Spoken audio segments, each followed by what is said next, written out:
సంపద సంపాదించాలంటే ఏవేవో పెద్ద పెద్ద ప్లాన్స్, కాంప్లెక్స్ స్ట్రాటజీస్ కావాలి అనుకుంటాం కదా. కానీ అదంతా అవసరం లేదు. కేవలం ఒక సింపుల్, కన్సిస్టెంట్ ఇన్వెస్ట్మెంట్ ప్లాన్తో సంపద ఎలా క్రియేట్ చేయొచ్చో ఈరోజు చూద్దాం. ఇది ఊరికే చెప్పే మాట కాదు, పక్కా డేటాతో సహా చూద్దాం. ఓకే, అసలు విషయంలోకి వెళ్ళిపోదాం. మనం ముందున్న ప్రశ్న ఏంటంటే, ప్రతి నెల చిన్న చిన్నగా చేసే ఒక పెట్టుబడి అనుకోకుండా మార్కెట్ క్రాష్ అయినా సరే తట్టుకుని నిలబడగలదా? చివరికి లాభాల్లోకి రాగలదా? ఇదే మన ప్రశ్న. ఈ సవాల్కు సమాధానం ఇప్పుడు మనం చూడబోయే డేటాలోనే ఉంది.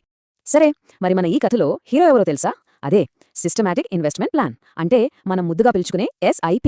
ఇది చాలా సింపుల్ అండి. మార్కెట్ ఎలా ఉంది, పెరుగుతుందా, పడిపోతుందా, ఇలాంటివేమీ పట్టించుకోకుండా మనం అనుకున్నంత డబ్బుని ప్రతి నెలా క్రమం తప్పకుండా ఇన్వెస్ట్ చేయడమే. అంతే, చాలా సింపుల్ కదా. ఓకే, ఇక మాటలు కట్టిపెట్టి అసలు కథ అంటే నంబర్స్లోకి వెళదాం.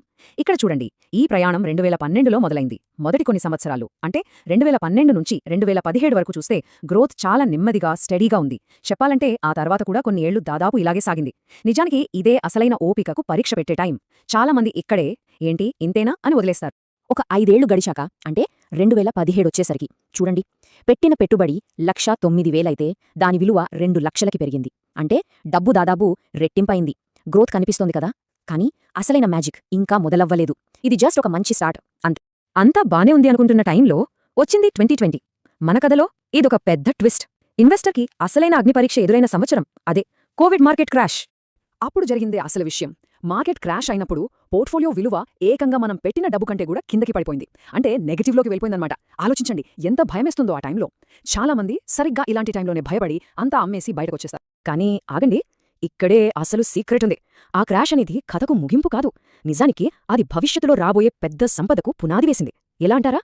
ఆ క్రమశిక్షణ ఆ సంక్షోభాన్ని ఒక అవకాశంగా ఎలా మార్చిందో ఇప్పుడు చూద్దాం. ఇది ఎలా పనిచేసిందంటే చాలా సింపుల్.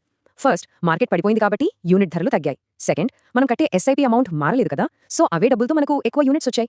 థర్డ్, దీనివల్ల ఓవరాల్గా మనం కొన్న ప్రతి యూనిట్ యావరేజ్ కాస్ట్ అనేది తగ్గిపోయింది. దీన్నే రూపీ కాస్ట్ యావరేజింగ్ అంటారు. ఇదేనండి SIP వెనుకున్న అస్సలైన సూపర్ పవర్.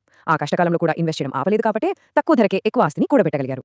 సరే, థియరీ బావుంది. మరి ప్రాక్టికల్గా ఏం జరిగిందో చూద్దామా? ఆ మ్యాజిక్ చూడాలంటే మళ్ళీ మనం డేటా టేబుల్ దగ్గరికే వెళ్ళాలి. ఇదిగో ఇక్కడ చూడండి, 2020 క్రాష్ తర్వాత పోర్ట్ఫోలియో విలువ ఎలా రాకెట్లా దూసుకుపోయిందో. ముఖ్యంగా 2021 నుంచి 25 వరకు హైలైట్ చేసిన ఈ ఏళ్లలో గ్రోత్ స్పీడ్ గమనించండి. అప్పుడు తక్కువకి కొన్న యూనిట్లే ఇప్పుడు ఈ అద్భుతమైన రిటర్న్స్కి కారణం. సో ఈ మొత్తం జర్నీలో అంటే 2012 నుంచి 2025 వరకు పెట్టిన మొత్తం ఇన్వెస్ట్మెంట్ ఎంత అంటే కేవలం 4,03,000. ఈ నంబర్ గుర్తుపెట్టుకోండి. మరి ఫైనల్ వాల్యూ ఎంతో తెలుసా? 11,90,000. అంటే దాదాపు 12 లక్షలు. ఆలోచించండి, 4 లక్షల పెట్టుబడి 12 లక్షలుగా మారింది. ఈ సింపుల్ స్ట్రాటజీ ఎంత పవర్ఫుల్లో చెప్పడానికి ఈ 2 నంబర్ల మధ్య ఉన్న తేడానే అతిపెద్ద ప్రూఫ్.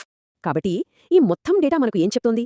సంపద అనేది క్రమశిక్షణ, సమయం, ఇంకా మార్కెట్ ఎలా ఉన్నా సరే ఇన్వెస్ట్మెంట్లో కొనసాగడం వల్లే వస్తుంది.